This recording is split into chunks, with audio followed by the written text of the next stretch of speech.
Na CBN Vale do Itajaí, Medicina e Saúde. A Cruz Azul no Brasil está, junto com outras entidades, igrejas e lideranças comunitárias, organizando uma mobilização especial que acontece também nacionalmente, em praticamente todas as capitais. A Marcha contra as Drogas. O evento acontece agora, no dia 3 de novembro, às 15 horas, na Praça da Prefeitura de Blumenau. E quem participa hoje aqui do nosso quadro Medicina e Saúde para falar sobre o assunto é a Lana Cives Venhausen, psicóloga, especialista em dependência química e prevenção e coordenadora da área de prevenção da Cruz Azul no Brasil. Também conosco Jean Sassi, que é agente de prevenção da Cruz Azul no Brasil em Blumenau. Alana, bom dia, seja muito bem-vinda aqui no nosso estúdio, na Rádio CBN. Muito bom dia, muito obrigada por esse espaço, né, que a gente pode participar e discutir um pouquinho sobre esse assunto que é tão importante. Jean também conosco, muito bom dia, seja bem-vindo aqui ao nosso estúdio. Bom dia, Denise, é um prazer estar com vocês aí. Eu falo ao nosso estúdio porque o nosso ouvinte sempre acompanha a participação de vocês nessa parceria da CBN com a Cruz Azul também, as dicas valiosas, as informações sempre muito bem colocadas por vocês, você, Alana, e você, Jean, e agora conosco aqui pessoalmente, é um prazer recebê-los, tá? Igualmente. Gente, e essa marcha contra as drogas, agora no próximo final de semana, Blumenau também se juntando a essa grande mobilização e essa organização aqui por parte de vocês, como é que estão os preparativos para a marcha contra as drogas? A gente se reuniu na sexta-feira passada, são várias lideranças de Blumenau, é um movimento popular, não tem bandeira, não é político, não é partidário, é um movimento popular realmente contra a liberação das drogas, que é um julgamento do STF que vai acontecer no dia 6/11, onde o STF não apenas quer descriminalizar a maconha, mas todas as drogas. E a maioria da sociedade, ela não sabe disso. A maioria das pessoas acha que é apenas a maconha, a questão medicinal e tudo isso, né? Alana, se fosse por si só apenas a maconha, já trazeria uma grande preocupação. Sim. Até essas manifestações, né, que hoje a gente acompanha nacionalmente, de norte a sul do país, tem uma grande preocupação se fosse direcionado à pauta maconha. Mas aí vem essa liberação de todas as drogas, se torna assustador. É que quando a gente pensa mesmo em liberação da maconha, tem uma discussão muito ampla que precisa ser feita, que as pessoas... não sei se não tem consciência, né, o que é, mas você pensa, a só liberação da maconha não é uma questão de liberar ou não liberar, de eu tenho o direito de usar, então eu quero a liberação. A gente tem que pensar no país como um todo, nós temos que pensar em todas as idades, né? E aí, normalmente, quem luta é um adulto pelo seu direito. Tá, mas e as crianças? Né? Quem vai fiscalizar isso? Quem vai controlar isso? A gente tem o exemplo do que aconteceu com o álcool no Brasil, né? O álcool também foi uma substância que foi liberada. Ela é proibida para menores de 18 anos, mas a gente sabe que a realidade é que os nossos adolescentes usam álcool. O último levantamento da Fiocruz mostrou que a idade média de consumo, do primeiro consumo do álcool no Brasil é 13,5 anos. Isso quer dizer que os nossos adolescentes estão sim usando álcool, né? O adolescente, a criança, ela vai hoje na geladeira de casa e ela tem livre acesso a isso. E eu estou falando em fazer exatamente a mesma coisa com a maconha. E aí, quem vai regular? Quem vai fiscalizar? Nós não temos sucesso e a gente precisa ser bem claro com relação a isso.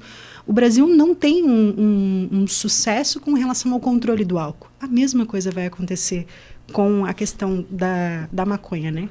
Para você ter uma ideia, no mundo acadêmico, tá? O Brasil é conhecido como a Irlanda Latina, porque tanto o Brasil quanto a Irlanda, com relação a todo o restante do mundo, tem os maiores índices, assim, são completamente descabíveis com relação aos outros países para o consumo de álcool. Então, né, tem muita coisa em volta de se liberar a maconha que precisa ser pensado, que precisa ser discutido. Não é simplesmente, o meu direito de usar maconha. Tá, mas e as crianças? E os adolescentes? Como que fica isso? E aí vem uma discussão também muito oportuna para o momento, já que também a gente vem acompanhando a regulação da cannabis medicinal nos diversos órgãos que tratam do assunto, para tratar algumas doenças em especial, mas aí são termos errôneos que são utilizados, como a maconha medicinal, que é um termo utilizado de forma incorreta. O que há são as propriedades medicinais presentes na cannabis, e destas propriedades que existem em centenas, extrai-se óleos que podem ser usados em doenças como autismo, por exemplo. Então, essa questão, a maconha medicinal é um termo totalmente errôneo e que traz interpretações para algumas pessoas que não vão a fundo nessa sua consulta da informação, acabam achando que tem o lado medicinal, o lado bom da utilização da maconha como um todo. Exatamente. Quando a gente fala em cannabis sativa, que é a maconha que a gente tem aqui no Brasil, a gente tem mais ou menos, que são pesquisados até hoje, 400 componentes dentro da cannabis sativa. Um desses componentes é o canabidiol, né? Os 400 componentes são chamados de canabinoides. E o canabidiol, sim, existem pesquisas e ele pode ser usado de uma forma terapêutica medicinal. Mas o que acontece? Quando a gente fala maconha medicinal, essa frase de impacto, onde os jovens, os adolescentes, as crianças escutam, é interpretada como fumar maconha medicinal. E fumar maconha nunca vai ser medicinal. Pensa, fumaça entrando no seu pulmão. Isso não tem como ser medicinal nunca. Agora, componentes dentro da maconha que tem 400 e ali eles estão pesquisando, que é o canabidiol. Esse sim pode ter alguns efeitos medicinais, mas não fumar. Ou seja, o canabidiol ele se transforma num remédio, numa cápsula, injeções, algo assim, né? A gente sempre utiliza o exemplo do veneno de cobra, né? Dentro do veneno de cobra existem várias substâncias e existem algumas propriedades que são medicinais, certo? Quando você vai no hospital, né, por alguns motivos, tem alguns remédios com essas propriedades.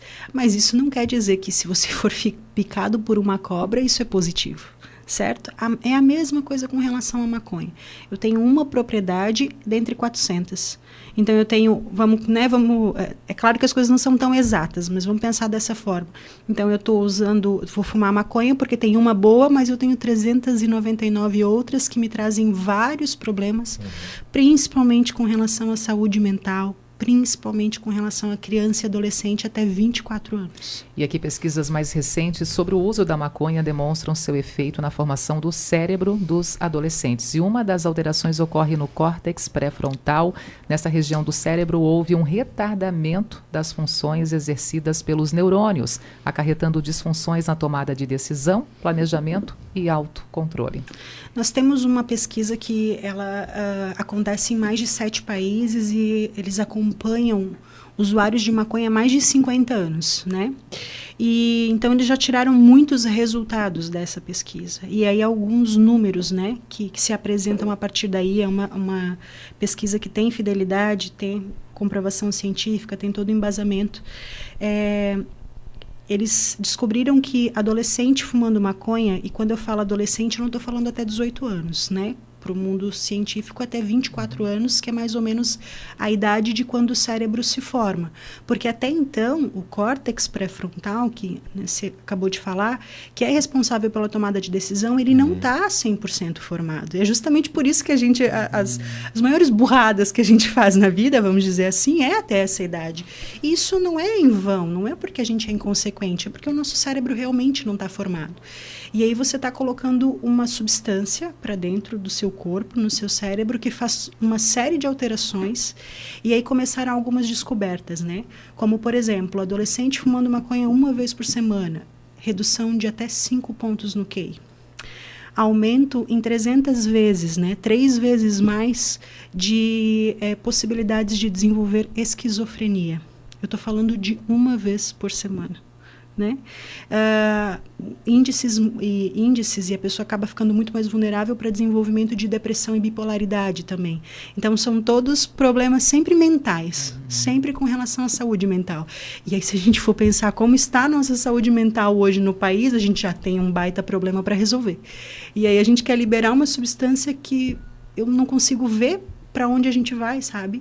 Com relação à saúde mental no nosso país. A gente não tem subsídio nenhum para tratamento disso. A gente acha o quê? Que eu vou tomar um remedinho e vai ficar tudo bem.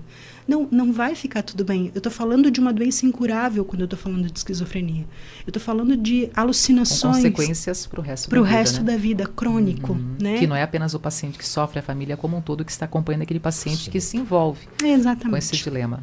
Dr. Valentim, que é um pesquisador aí, um dos melhores do Brasil nessa área da maconha, ele diz uma frase muito forte sobre a liberação da maconha no Brasil.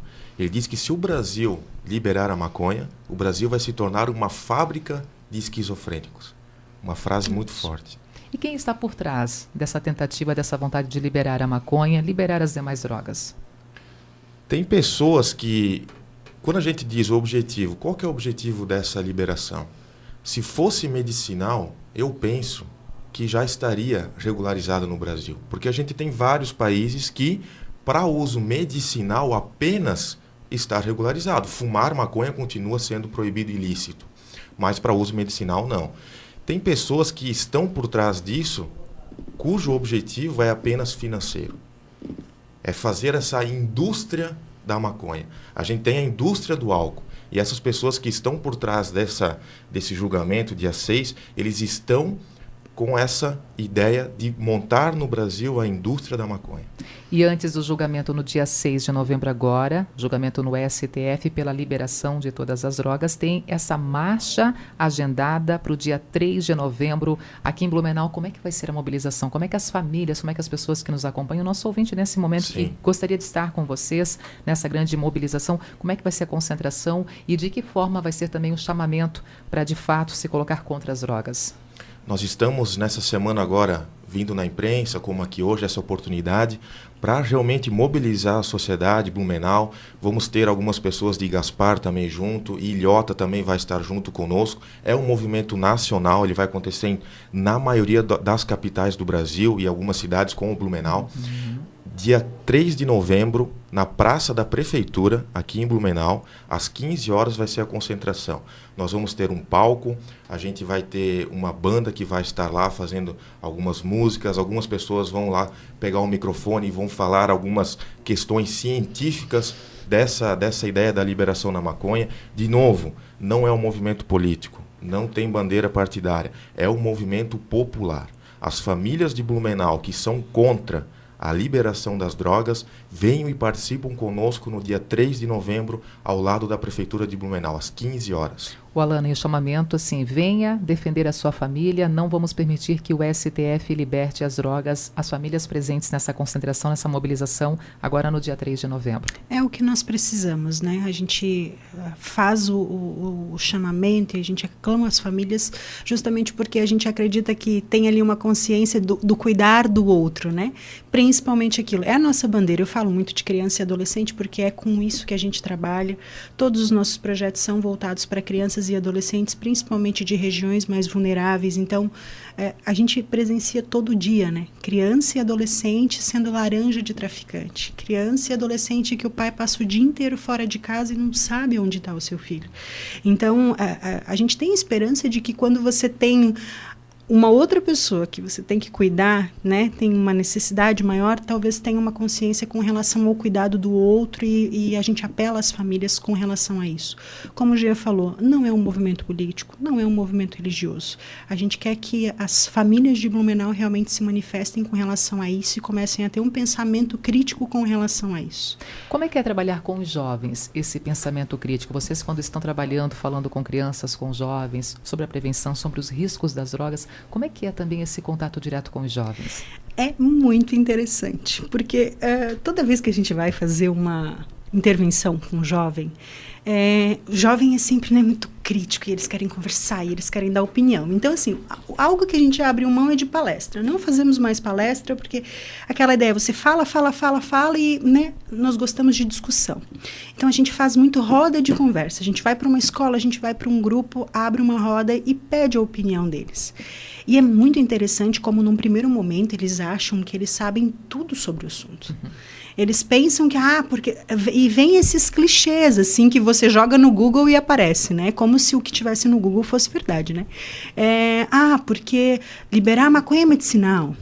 Porque se liberaram um álcool que mata muito mais gente, por que não libera a maconha, né? Vem sempre essas falas que são muito de senso comum, que não tem embasamento científico nenhum por trás. E aí você começa a questionar algumas coisas. A gente sempre tem a conduta de nem falar mal das drogas, mas só falar do que é uma vida, então, sem drogas, que é o que a gente vive, é o que a gente tenta dissipar por aí, né? E isso é muito impressionante, assim, porque quando você começa a falar, né, algo que a gente sempre traz para eles, assim, Eu sou uma pessoa super jovem, eu consigo virar à noite sem precisar beber nada. Eu tô com os meus amigos, a gente toca um violão, a gente ri, a gente conversa, a gente conta piada, a gente joga um jogo, a gente faz... A felicidade se faz presente. Exatamente. Sem o uso de qualquer tipo de substância. Isso. Como jovem, a gente vai sempre nessa linha, né? Nesse direcionamento. E eles ficam perplexos. É muito interessante. Eles acham que todo mundo bebe. Então, todo mundo bebe, eu também tenho que beber. E algo que as pessoas não... Um número que as pessoas não conhecem no Brasil é que 50% da população brasileira é abstinente. Isso é muita gente. A gente sempre olha para o negativo, né? 50% da população brasileira faz uso de álcool. É 51, 52%, se eu não me engano o número, né? Então, aí você, nossa, quanto, né? Eu gosto de olhar para o outro lado. Eu gosto de olhar e pensar assim, não, mas espera aí, 50% da população brasileira é totalmente abstinente. Esse é um número bastante significativo. Então, a gente sempre tenta trabalhar com um lado positivo com eles e mostrar essa outra forma de viver, sabe? Isso eu vejo que é o que mais impacta. Talvez o que está faltando para os nossos jovens é um pouco mais de exemplo positivo, sabe? De mostrar que, poxa, eu tenho como ter uma saúde mental sem precisar usar nenhuma substância. E aí eu estou falando de qualquer tipo de droga, né? E temos um exemplo bem recente, bem próximo a nós, dessa questão de passada dos anos, é o uso do cigarro. Hoje em dia, realmente, o cigarro ele não é mais moda, ele caiu por uso, então se tornou muito raro ver as pessoas hoje realmente fumando, utilizando o cigarro. Então, se a gente conseguisse construir realmente esse caminho de trazer mais pontuações, né, positivas das outras formas aqui, quem sabe assim também trabalhando essas ideias construtivas junto aos nossos jovens, não as ideias apenas que destroem a família, destroem a sociedade. Exatamente, só que o que a gente tem que ter consciência é que com o cigarro nós tivemos apoio da política nacional, sim, nós tivemos apoio de políticas internacionais, inclusive, que fizeram um novo comportamento da sociedade. Isso mesmo, que há 20 anos atrás no Brasil foi feito todo um investimento com relação ao cigarro e a gente conseguiu mudar a consciência da população.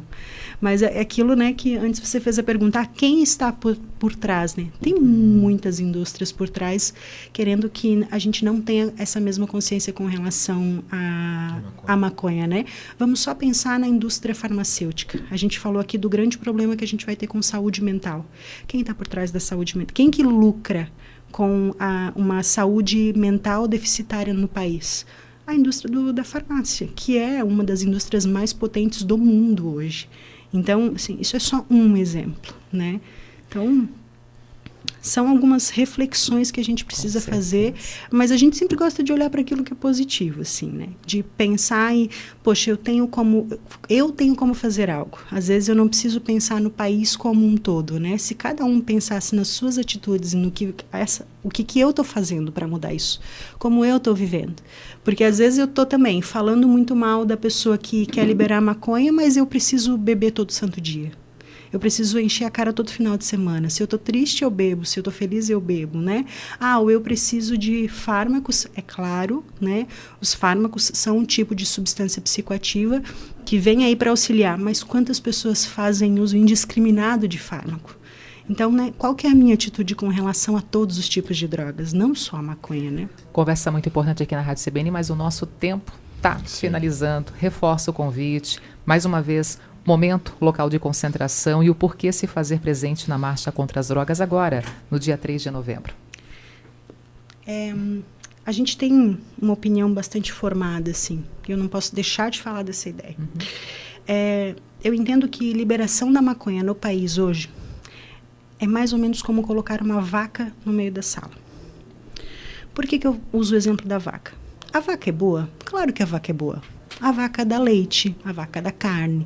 Do leite você produz o queijo, produz a manteiga. A vaca é boa, ok?